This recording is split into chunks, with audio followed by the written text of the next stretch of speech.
We're thankful that we get to spend some time with Drew Blasek here because, faith and finance is something we need to keep in the forefront.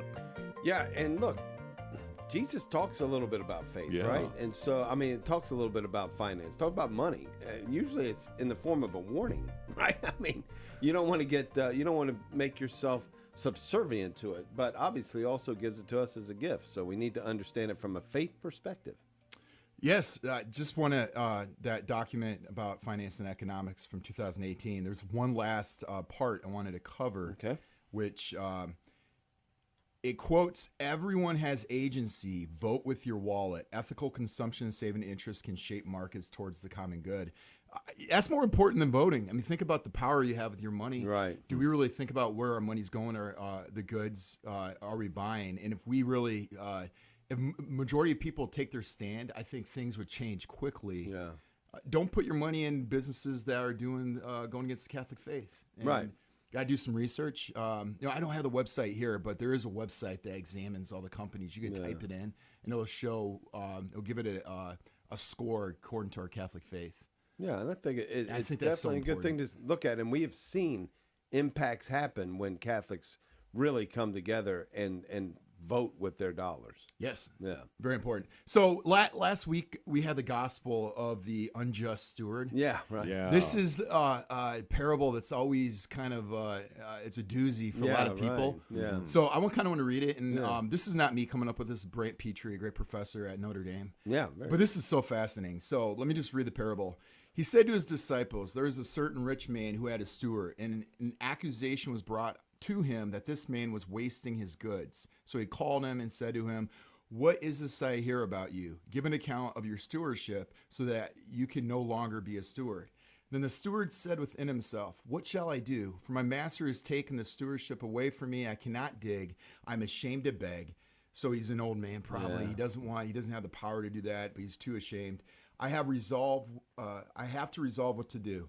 And then when I put out my stewardship, they may receive me into my household. So he called every one of his master's debtors to him and said to the first, 'How much do you owe my master?' And he said, 100 measures of oil. So he said to him, 'Take your bill and sit down quickly and write 50. Then he said to another, 'How much do you owe?' And he said, 100 measures of wheat. And then he said to him, 'Take your bill and write 80. So the master commended the unjust steward because he had dealt shrewdly.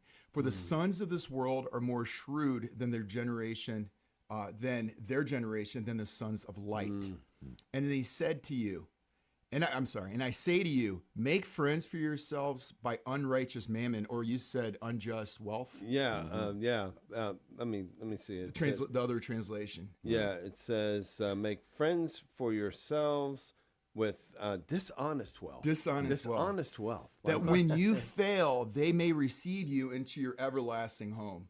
He who is faithful in what is least is faithful in much, and who is unjust in what is least is unjust also in much. Therefore, if you have not been faithful to the unrighteous mammon, who will commit to your trust the true riches? And if you have not been faithful to what is another man's, who will not give you of what is your own?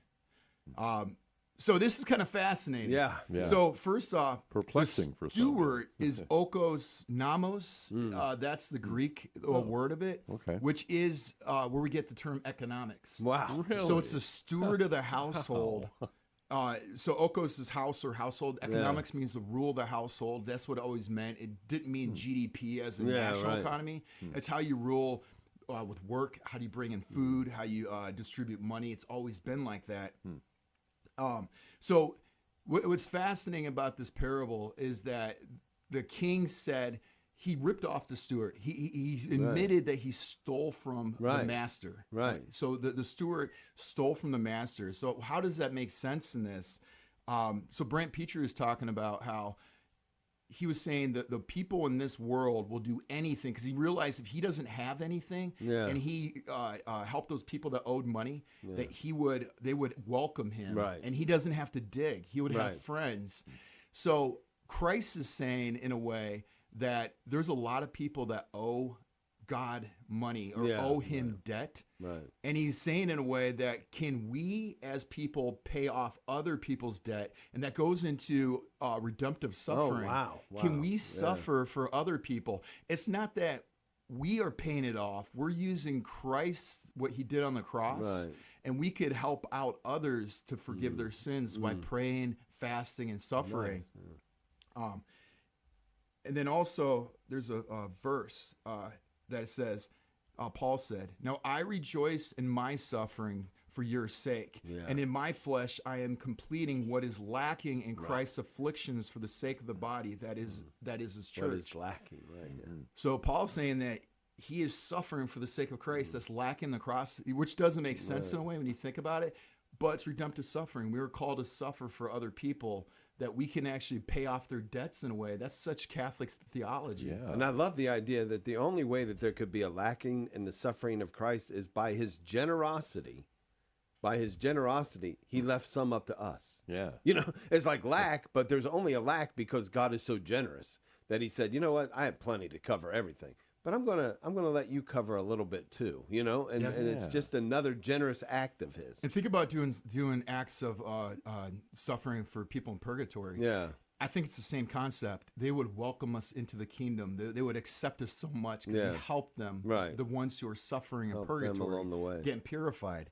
I think it's a real Catholic parable there that a lot of Protestants can't explain in a way. Make friends with dishonest wealth.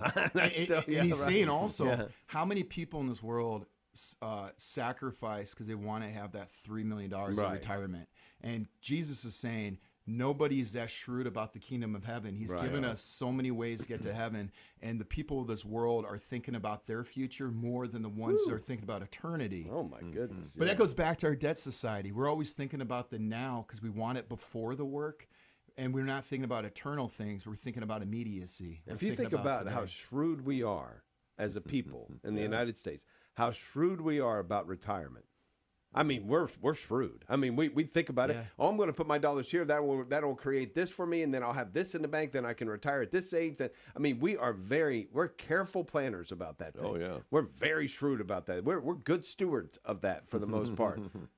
And yet, no thought toward what comes after that. That's all those years that we get for leisure, apparently, or supposedly, while during our lifetimes, but not nearly as much attention given to eternity, which follows that. And Brent Petrie always talks about that the gospel or the parables have a twist. If you understand that there's a twist, that the ones who are listening to it are like, oh wow, that's kind of a shock to me. Yeah, right. And he always compares it to money lenders a lot of times. And like the parable of the 100 sheep and one went astray, and he left the 99. Brent Petrie talks about that.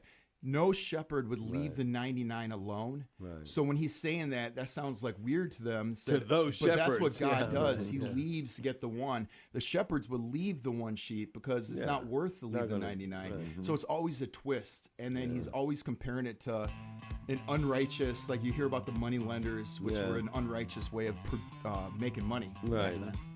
Isn't that something? Yeah. Always singles us out specifically, the one who's counted all the hairs in our heads.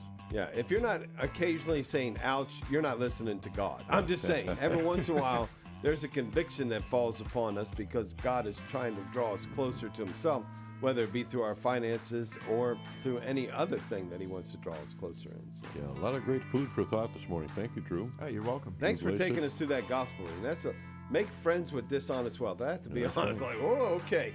Finance economics professor extraordinaire Drew Blasek, ladies and gentlemen. Thank you so much, and have a great weekend. Hey, you too. Thank you. Thank you, Drew.